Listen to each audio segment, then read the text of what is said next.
여성 2명을 살해하고 시신을 유기한 혐의 등으로 기소된 최신종. 1심 선고 전 마지막 재판에서도 기억이 나지 않는다. 이런 변명을 반복했습니다. 이에 검찰은 사형을 구형했습니다. 재판부는 어떤 판단을 내리게 될까요? 계속해서 두 분과 함께 짚어보도록 하겠습니다.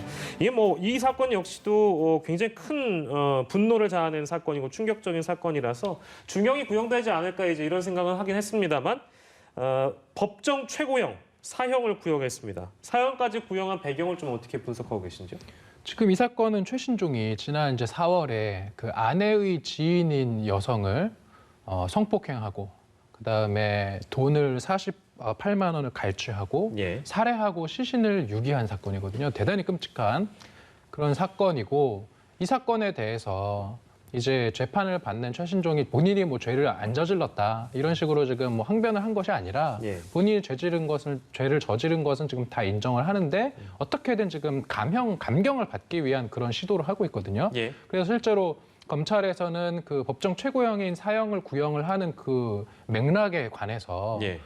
그 첫 조사 때 20년형만 받게 해달라고 이야기했었다는 거예요. 그러니까 그것에 대해서 이제 최신종은 내가 그런 말 언제 했느냐라고 이제 또 검사에게 막 항의를 하고 그랬다라는 건데 예. 어쨌든 이 범죄 행위가 지금 뭐 너무나도 명백한 상황이고 그러면은 이러한 범죄 행위로 인한 피해자의 어떤 그러한 원혼을 위로할 방법, 그다음에 이런 재범의 우려. 이런 사회적 비난 가능성을 고려했을 때 예. 검찰에서 법정 최고형인 사형을 구형한 것은 적절하다 이렇게 저는 생각합니다. 예, 근데 이거 만약입니다만 실제로 뉘우치고 반성하는 태도를 보였다면 뭐 좀 달라지겠습니까? 어떻습니까?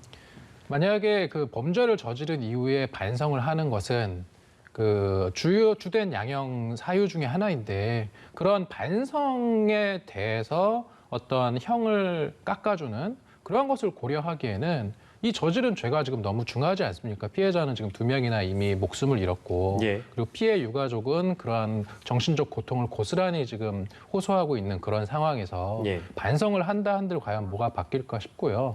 그리고 나아가서 보면은 실제로 반성을 하지도 않은 것이 예. 보면은 자기는 기억나지 않는다라는 네네네네. 식으로 계속 이제 변호를 하고 변론을 했다라는 건데 예. 이것은 법률적으로 이제 심신 장애를 주장을 해서 형의 감경을 받으려고 하는 그런 것으로밖에는 볼 수 없어서 예. 사실은 좋게 보기엔 대단히 힘든 상황입니다. 예, 그렇군요. 뭐 이제 이 법정 최고형이 구형된 것도 화제가 되겠습니다만 안쪽으로 더 들어가 보면 어떤 태도를 최신종이 보여왔는지가 더 화제이기도 한데요. 참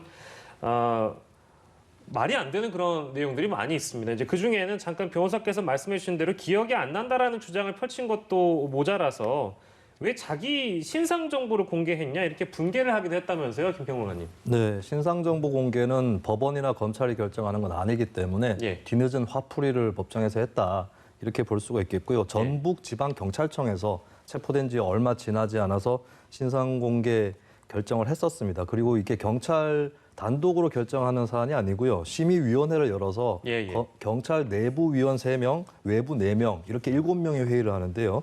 7명 전원이 만장일치로 신상 공개를 결정할 그 정도로 죄질이 굉장히 나쁘다라고 하는 것이고 예. 참고로 전북지방경찰청에서 공개한 신상 공개한 첫 번째 인물이다. 그 정도로 굉장히 중한 범죄를 저지른 사람이다라는 것을 다시 한번 상기시킬 뿐이다. 이렇게 예. 말씀드리고 싶습니다. 예, 그리고 이제 좀 더 이슈가 됐던 것은 첫 번째 피해자 살해한 후에 인터넷에 여러 가지 검색했던 내용들도 있었거든요. 예를 들면 공소시효를 검색한 증거도 나왔습니다. 혹시 이거에 대한 반응은 어떻게 보였었나요?